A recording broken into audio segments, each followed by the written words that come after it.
Hello, everyone. Welcome back to Meals and Media. It's nice to be back here. And this time around, I'm going to be bringing you how to make this wonderful looking donuts. And they're luscious.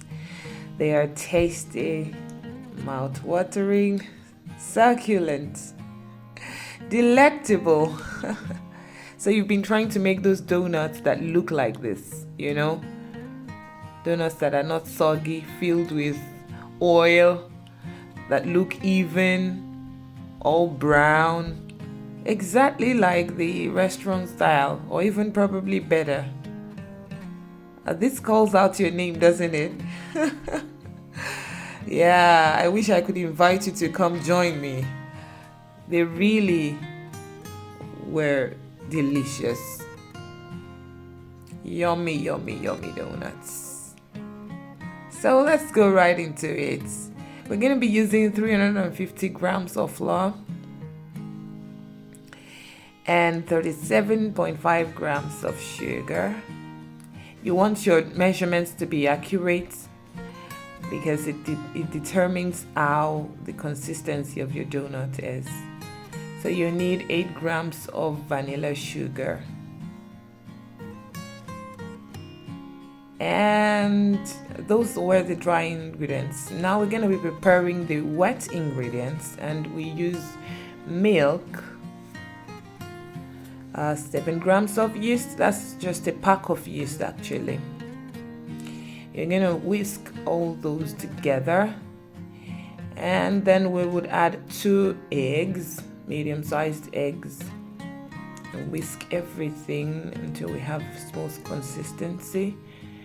And remember that your milk has to be warm. This will help to activate the yeast faster, especially if you're in a cold environment. So now I'm going to be pouring the wet ingredients into my dry ones.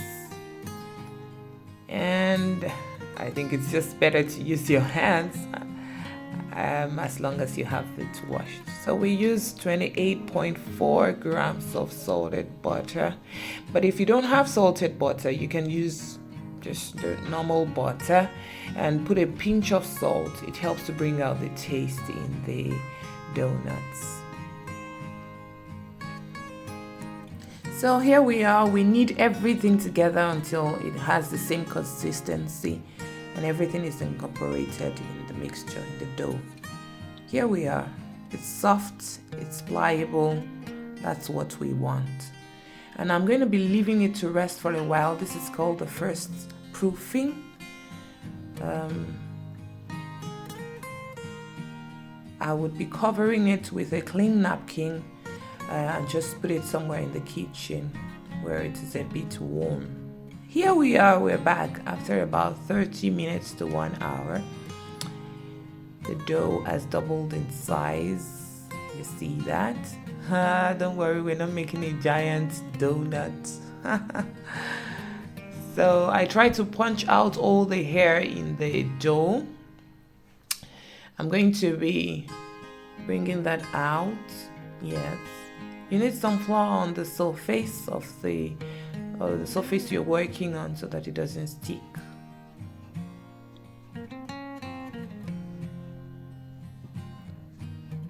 Yes, so now I'm going to be kneading, I'm going to be rolling the dough out. Yes. This is probably one of the things I love to do the most when it comes to, the rolling out process. I just find it therapeutic. I don't know. What about you? Let me know. I love to cook, don't you?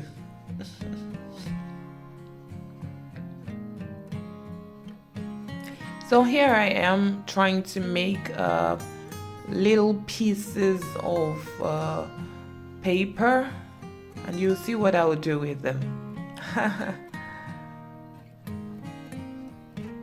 This is the trick actually, so you need to pay some attention. Here I am going to be making use of a glass cup and a piping nozzle. If you have these items in your house, then you can make your donuts restaurant style anytime, any day. So you carve out the circles with the glass cup. This is a convenient spot for me to ask you the mind-boggling question. Have you subscribed to Milson Media? If you haven't, what are you waiting for? Please do and let this channel grow. Thank you so much. By the way, you see why we need the dough to really be pliable and workable, because otherwise all this would be a problem.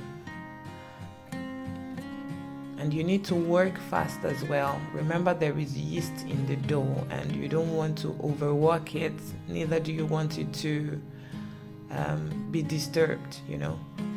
So everything needs to be accurate and done quite smartly. Now I'm going to be cutting out the holes of the donuts using my piping nozzle. Did you see that? It's as easy as pie, as they say. In this case, it's as easy as donuts.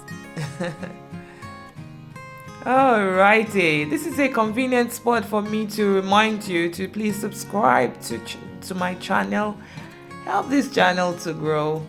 If you like what you see, please like it. Make sure to like it really in reality. Subscribe and share as well with friends and family. Now I'm going to cover the dough with a napkin. That's the second proofing.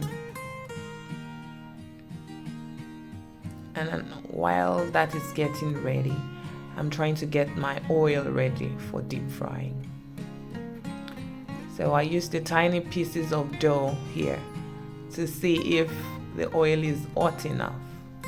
Once I get that right temperature, I start putting in the dough. Did you see that? With the paper.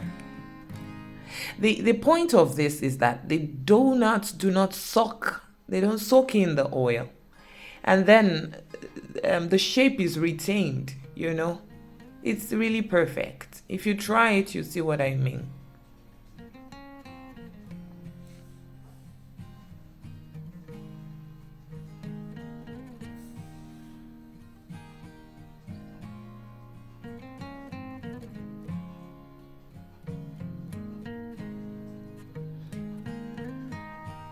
There's something very attractive about donuts that are in good shape. I mean, perfect round shape. They look so attractive, and before you know what's happening, you've eaten a whole lot of them. All right, so here we are. I just wanted to show you what I made of the little tiny pieces of dough. My children were the first to consume those, of course. You know, children. Anything that is out of the ordinary attracts them. So the tiny pieces, don't bother to merge them together if you have kids around. And of course that round one, the bigger one, is just a leftover piece that I had after cutting out the donuts. I felt I needed to show you that. That's another snack, by the way. You could just make a whole lot of these ones and serve as dessert or something. This is creativity in the kitchen, right? Yes, here we are. Bravo. So tempting, right? Tempting, fantabulous, scrumptious.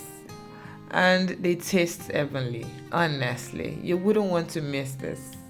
Give it a try. Remember to subscribe to this channel, like and share with your friends as well. You don't want to be selfish with these donuts, do you? Till I see you some other time, it's a bye from me. Bye.